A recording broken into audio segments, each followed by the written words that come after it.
विज्ञानमय कोश सूक्ष्म सिद्धियों का केंद्र। कुछ समय पहले आस्थाओं, आकांक्षाओं एवं संवेदनाओं का पृथक अस्तित्व नहीं माना जाता था।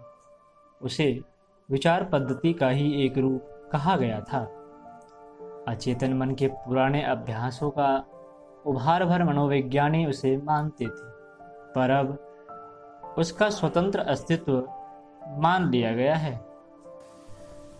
संवेदनाएं एवं आस्थाएं मात्र वातावरण में व्यक्तियों से प्रभावित नहीं होती, वरन उनका संबंध जीव चेतना की मूल सत्ता से है। परिष्कृत अंतःकरण को देखकर ही आत्मा की उच्च स्थिति मानी जाती। जीवात्मा के 3 गुण अध्यात्म शास्त्र के अनुसार गिनाए गए। पहला सत्य, दूसरा शिव, तीसरा सुंदर। जीवन तत्व की व्याख्या सत्यम शिवम सुंदरम के रूप में की गई है। विज्ञान की भाषा में सत्य को उत्कृष्टता के प्रति आस्था, श्रद्धा कहा गया है। शिव का तात्पर्य है विवेक युक्त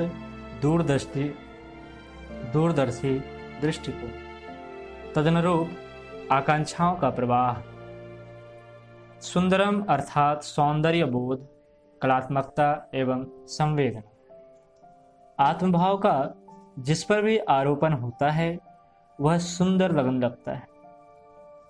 कला दृष्टि से सौंदर्य बनकर प्रतिबिंबित होती है, अन्यथा इस जड़ जगत के पदार्थों में सौंदर्य जैसा कुछ दिखता नहीं।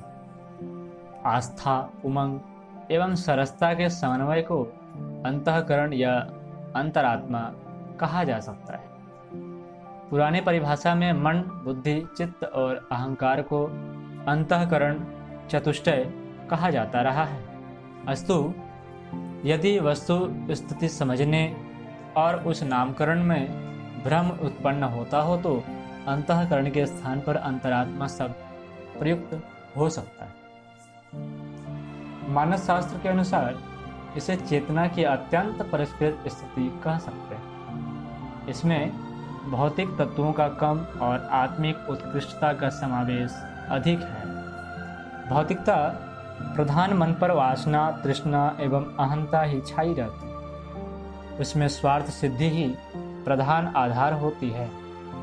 अंतरात्मा का स्वार्थ विकसित होकर परमार्थ बन जाता है। उसकी आत्मीयता शरीर के परिवार तक सीमित न रहकर सर्वजनीन बन जाती। आस्थाएं वातावरण के संपर्क से नहीं, आदर्शों से प्रभावित होती है। आकांक्षाएं लाभ को दृष्टि में रखकर नहीं, उत्कृष्टता के समर्थन पर केंद्रित होती रहती। लाभ की दृष्टि से सौंदर्य का आरोपण नहीं होता, वरन पदार्थों के अंतराल में थिरकने वाली कला का सूक्ष्म दर्शन ही अंतरात्मा में उल्लास उत्पन्न करता है। संक्षेप में चेतना की वह उच्च स्तरीय परत जो आत्मा के अति समीप है, वातावरण से प्रभावित कम होती है और उस पर अपनी मौलिकता का प्रभाव अधिक छोड़ती है। अंतरात्मा कही जाएगी। किसी को आपत्ति ना हो तो इसी को अंतःकरण शब्द से भी संबोधित किया जा सकता है। इच्छा शक्ति, ज्ञान शक्ति और क्रिया शक्ति चेतना त्रिवेणी के ही त्रिविध प्रवाह हैं। इनका उद्गम स्रोत अंतरात्मा है।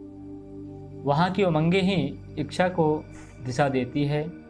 उसका संकेत पाकर मस्तिष्कीय ताना बाना बुना जाता है।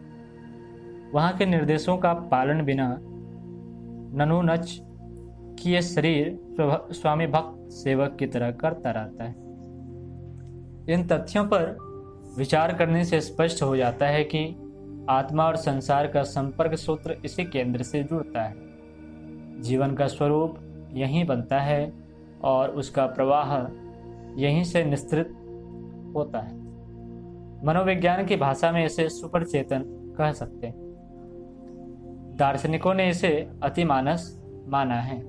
यूं श्री अरविंद व नित्से आदि ने अतिमानस की व्याख्याएं परस्पर विरोधी है, तो भी उनका तात्पर्य चेतना के उस स्तर से है जिसे व्यक्तित्व का उद्गम अथवा मर्मस्थल कहा जा सके।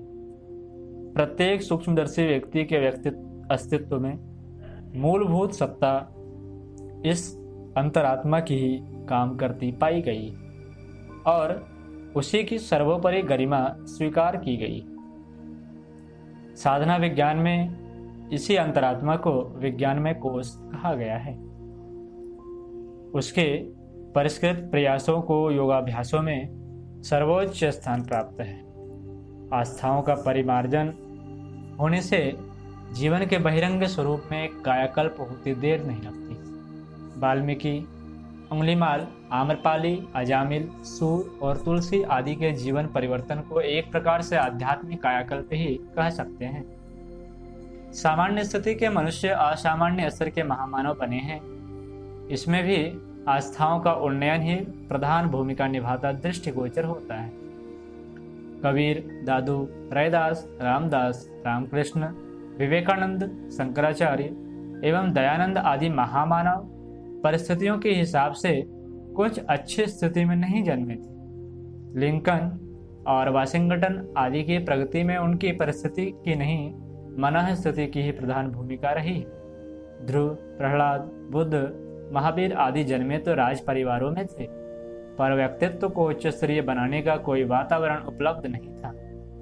नारद आदि की प्रेरणा से अथवा स्वसंवेदनाओं से प्रभावित होकर उनने अपनी आस्थाओं में परिवर्तन किया और उतने ऊंचे जा पहुंचे जितने की सामान्यतः कल्पना भी नहीं की जा सकती थी।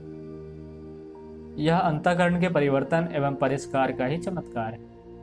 यह विज्ञानमय कोश किस प्रकार परिष्कृत होता है, इसके कितने ही मार्ग एवं उपाय हो सकते हैं। अनायास संयोग व दैवी अनुग्रह आदि अन्य कारण भी इस क्षेत्र के विकास परिष्कार के हेतु हो सकते हैं, पर प्रयत्न पुरुषार्थ पर क्रमिक गति से अंतःकरण का स्तर ऊंचा उठाने की प्रक्रिया विज्ञान में कोश की साधना ही मानी गई। विज्ञान में कोश का यह बहिरंग जीवन पक्ष हुआ। उसकी एक दिशाधारा सूक्ष्म जगत की ओर भी प्रवाहित होती। हिमालय की दो प्रधान धाराएं गंगा और यमुना के रूप में प्रवाहित होती है। अंतःकरण को हिमालय माना जाए तो उसकी एक प्रक्रिया सामान्य मनुष्य को महान आत्मा, देवात्मा व परमात्मा स्तर तक ऊंचा उठा ले जाने वाली कही जा सकती है। दूसरी वह है जो सूक्ष्म जगत के साथ जीव सत्ता का संपर्क जोड़ती है, दोनों के बीच महत्वपूर्ण आदान प्रदान संभव करती है। हम जिस दुनिया के संपर्क में हैं वह स्थूल जगत है। यह इंद्रिय गम्य है। इसके भीतर प्रकृति की वह सत्ता है जो पदार्थ की तरह प्रत्यक्ष नहीं, शक्ति के रूप में विद्यमान है और बुद्धिगम्य है। इस स्थूल जगत का परिचय इंद्रियों से, बुद्धि व यंत्र उपकरणों से मिलता है।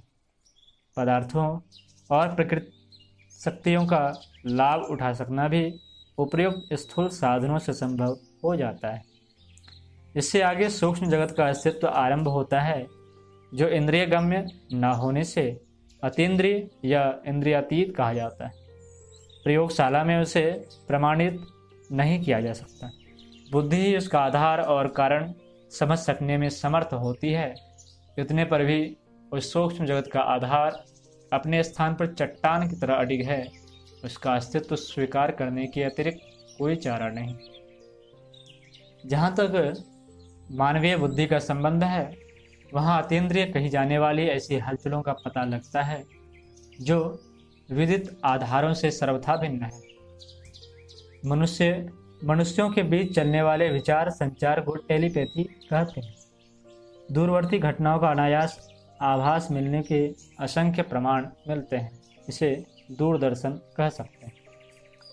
भविष्य में घटित होने वाली घटनाओं का पूर्वाभास मिलना ऐसा तथ्य है जिसे झुठलाया नहीं जा सकता।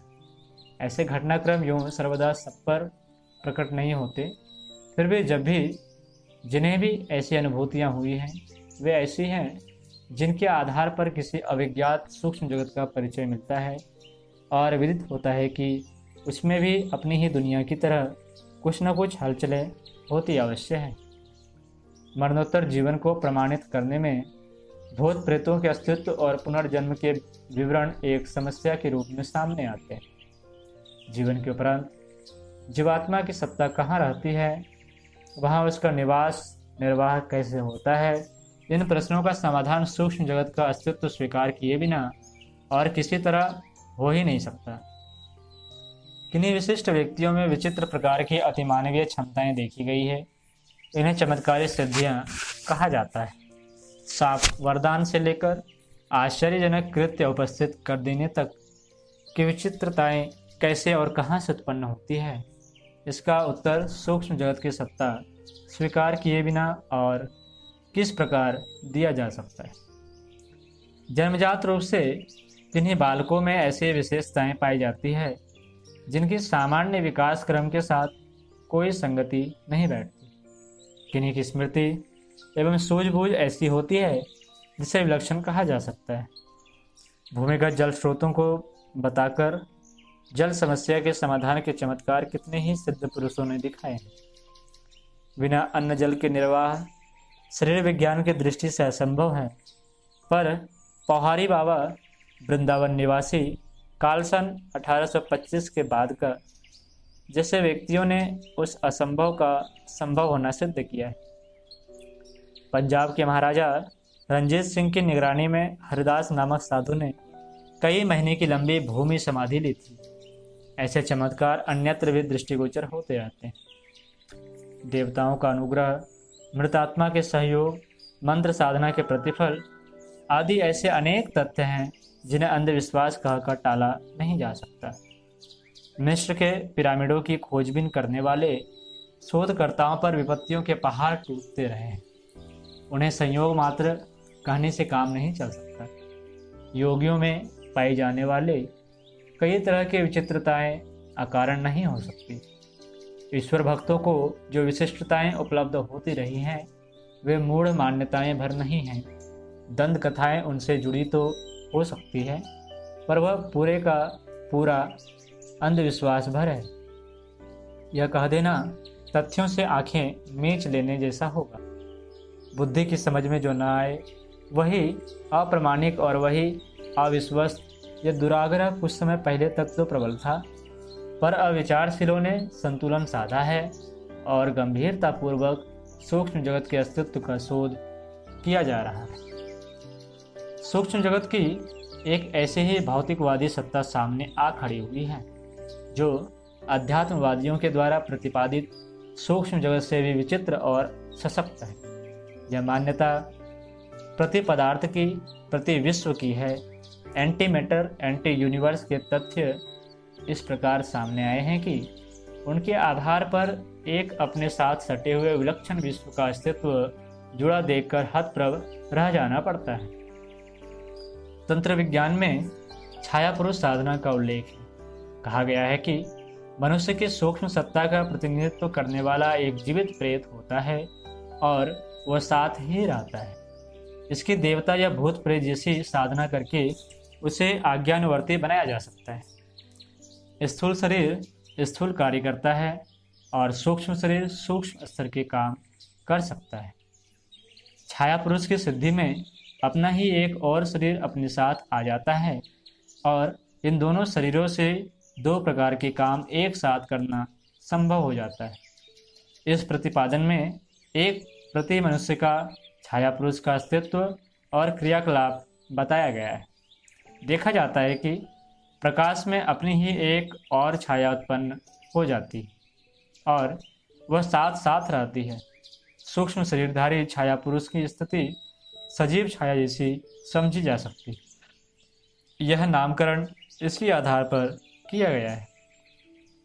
मूर्धन्य वैज्ञानिकों के सामने anti atom, anti matter, anti universe का अस्तित्व एक चुनौती के रूप में खड़ा है। उसे अस्वीकार करते नहीं बनता। यदि उस अस्तित्व के तथ्य स्पष्ट हो जाते हैं और उस प्रति विश्व की गतिविधियों से मनुष्य का संबंध जुड़ जाता है तो निश्चित रूप से एक जादुई दैत्य युग में हम सब आ खड़ा होंगे। प्रति परमाणु की शक्ति अपने जाने माने परमाणु की तुलना में अत्यधिक है। अपने परिचित संसार की तुलना में अपरिचित एंटी यूनिवर्स की संपदा, क्षमता एवं विशालता बहुत बड़ी है।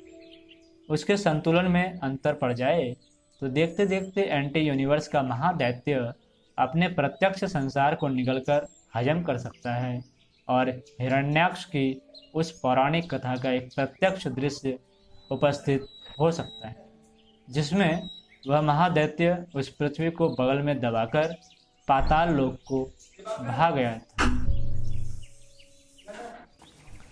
छाया पुरुष और प्रतिविश्व की चर्चा यहाँ यह समझने के लिए की गई है कि सूक्ष्म जगत के समतुल्य अपने ही इर्द गिर्द बिखरे हुए एक सूक्ष्म जगत के अस्तित्व को समझने में सुविधा हो। इंद्रियों की पकड़ में न आने वाली यह दुनिया इतनी विलक्षण है कि उसकी हलचलों का दृश्य संसार पर भारी प्रभाव पड़ता है। पदार्थों, प्राणियों और परिस्थितियों पर उस सूक्ष्म जगत की हलचलें आश्चर्यजनक प्रतिक्रिया उत्पन्न करती है। प्रयत्न और पुरुषार्थ के महत्व से इनकार नहीं किया जा सकता, पर यह भी एक तथ्य है कि अदृश्य जगत का अति घनिष्ठ और अति प्रभावशाली संपर्क दृश्य जगत से है। जीवधारी की चेतना ब्रह्मांड व्यापी महाचेतना का एक अंश है। अंश और अंशी के गुणधर्म समान होते हैं, अंतर विस्तार के अनुरूप क्षमता का होता है। हम सब चेतना के महासमुद्र में छोटी बड़ी मछलियों की तरह जीवन यापन करते हैं। महाप्राण ब्रह्म की सत्ता से ही अल्प प्राण जीव अनुप्राणित होता है। मैटर का सूक्ष्मतम स्वरूप अब परमाणु नहीं रहा, उसके भीतर भी अनेक घटक स्वतंत्र इकाइयों के रूप में काम करते हैं। इलेक्ट्रॉन आदि के भीतर भी सूक्ष्म तत्व हैं। पदार्थ अंततः तरंगे न रहकर ऊर्जा मात्र रह जाता है। यह ऊर्जा इकोलॉजी विज्ञान के अनुसार जड़ नहीं, विवेक युक्त चेतन है। विज्ञान में पदार्थ का सूक्ष्मतम स्वरूप इन दिनों क्वांटा के रूप में निर्धारित किया गया है। इसे चेतन और जड़ का सम्मिश्रित रूप कह सकते हैं। उसकी व्याख्या विचारशील ऊर्जा के रूप में की जाती है। अध्यात्म की भाषा में इसे अर्धनारीश्वर कह सकते हैं। प्रकृति पुरुष का सम्मिश्रण इस क्वांटा को कह सकते हैं। अनुमान है कि अगली पीढ़ी के वैज्ञानिक इस क्वांटा का विश्लेषण करते करते शुद्ध ब्रह्म तक जा पहुँचेंगे और वेदांत की तरह स्वीकार करेंगे कि सर्वत्र ब्रह्म ही ब्रह्म समव्याप्त है। चेतना का महासमुद्र ही सर्वत्र लहलहा सकता है। जड़ पदार्थ दृश्य जगत तो उसकी हिलोरे मात्र है। जीव और ब्रह्म के मध्य आदान प्रदान के सुदृढ़ सूत्र विद्यमान है। उनमें अवरोध आत्मा पर चढ़े हुए कसाय कलमशों के कारण उत्पन्न होते हैं। इन्हें हटाया जा सके तो ब्रह्मांडी चेतना और जीव चेतना के मध्य महत्वपूर्ण आदान प्रदान चल पड़ते हैं। भौतिक अंश का भार बढ़ जाने से जीव प्रकृति परक हो जाता है।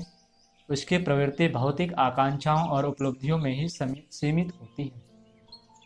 फलतः वह स्वल्प सीमित और दरिद्र दिखाई पड़ता है। यदि जीव सत्ता को निर्मल रखा जा सके तो उसकी सूक्ष्मता ब्रह्म तत्व तथा सूक्ष्म जगत से अपना घनिष्ठ संबंध स्थापित कर सकती है। यह आदान प्रदान जिसके लिए भी संभव हुआ है वह देवोपम स्तर की स्थिति बना सका है। ऐसे लोगों को स्थूल जगत की अपेक्षा सूक्ष्म जगत से अधिक महत्वपूर्ण अनुदान अधिक मात्रा में मिलने लगते हैं। वह संपदा व्यक्ति को सच्चे अर्थों में समुन्नत बनाती है। इस उपलब्धि के सहारे वह अपने संपर्क क्षेत्र के असंख्यों का तथा समूचे संसार का महत्वपूर्ण हित साधन कर सकता है।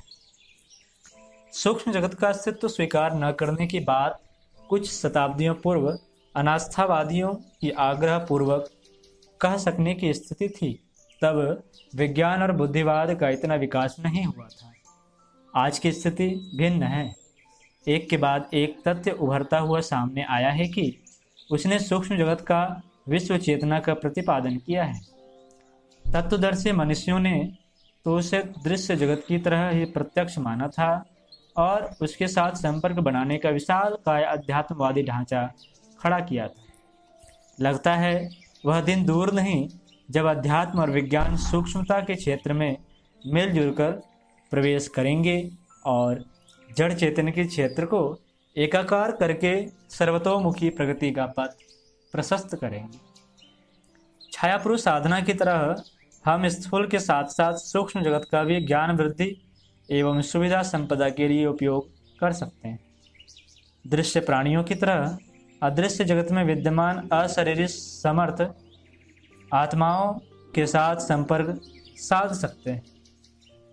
जमीन पर लड़ी जाने वाली लड़ाइयों की तुलना में वायुसेना द्वारा लड़े जाने वाले युद्ध के परिणाम अधिक दूरगामी होते हैं। श्रम से ज्ञान का महत्व अधिक है। परमाणु के दृश्य अस्तित्व का मूल्य नगण्य है, किंतु उसके विस्फोट से उत्पन्न ऊर्जा का मूल्य अत्यधिक ही आंका जाएगा।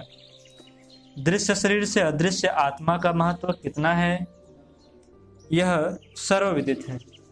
स्थूल जगत हो प्रभावित होने वाली सूक्ष्म जगत से संपर्क साध सकने की जो क्षमता विज्ञान में कोश की साधना से मिलती है, उसे महत्वहीन नहीं कहा जा सकता।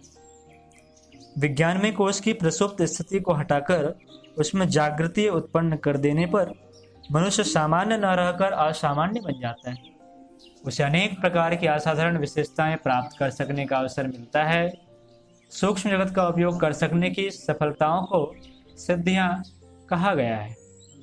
साधना से सिद्धि की प्रचलित उक्ति को विज्ञान में कोश की सफलता कहा जाए तो कुछ अनुचित न होगा।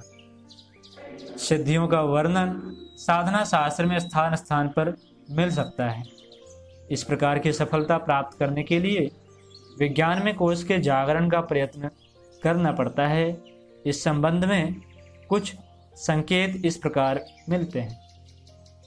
शिव संहिता में कहा गया है, आत्म साधना से शरीर में उत्तम कांति उत्पन्न होती है, जठराग्नि बढ़ती है, शरीर निरोग होता है, पटुता और सर्वज्ञता प्राप्त होती है तथा सब वस्तुओं का ज्ञान प्राप्त होता है।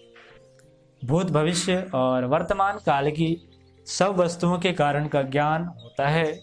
जो शास्त्र सुने नहीं जाते उनके रहस्य जानने तथा व्याख्या करने की शक्ति प्राप्त होती है। उस योग साधक के जिह्वा पर सरस्वती नृत्य करती और मंत्र आदि सरलता पूर्वक सिद्ध होते हैं। योग तत्वोपनिषद में कहा गया है, जैसे जैसे चित्त की सामर्थ्य बढ़ती है वैसे ही वैसे दूर श्रवण, दूरदर्शन, वाक सिद्धि और कामना पूर्ति आदि अनेक दिव्य सिद्धियां मिलती चली जाती है।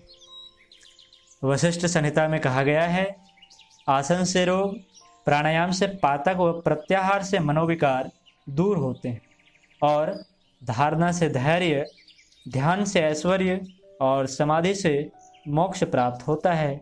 कर्म बंधन कटते हैं। ऊह शब्द, अध्ययन, सुहृद प्राप्ति, दान, आध्यात्मिक दुखहीन, आदिदैविक दुखहीन व आदि भौतिक दुखहीन, ये 8 सिद्धियां हैं। पहला ऊह सिद्धि अर्थात पूर्व जन्म के स्वरूप का ज्ञान। दूसरा शब्द सिद्धि अर्थात शब्दों का ठीक तात्पर्य समझना। तीसरा अध्ययन सिद्धि, अध्ययन में अभिरुचि और उससे प्रकाश ग्रहण करने की क्षमता। चौथा सुहृद प्राप्ति अर्थात भावनाशील मित्र की प्राप्ति। पांचवा दान सिद्धि अर्थात उदार स्वभाव एवं परमार्थ परायण प्रवृत्ति। छठा आध्यात्मिक दुखों का नाश। सातवां आधिदैविक दुखों का नाश।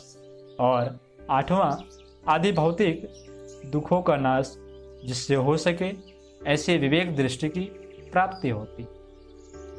योग रसायन में कहा गया है, योगी को अदृश्य जगत दृश्यवत दिखता है, उसे दूरदर्शन और दूरश्रवण आदि की सिद्धियां उपलब्ध रहती। ध्यान मात्र से योगी भूत, भविष्य, वर्तमान तथा प्राणियों के मनोगत भाव जान लेता है।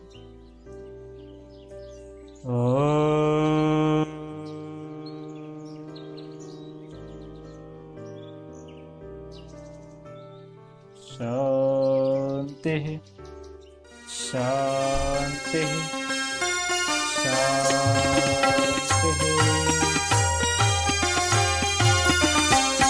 चलो गुरुदेव के सपने सजाने शपथ ले ली। चलो गुरुदेव के सपने सजाने की शपथ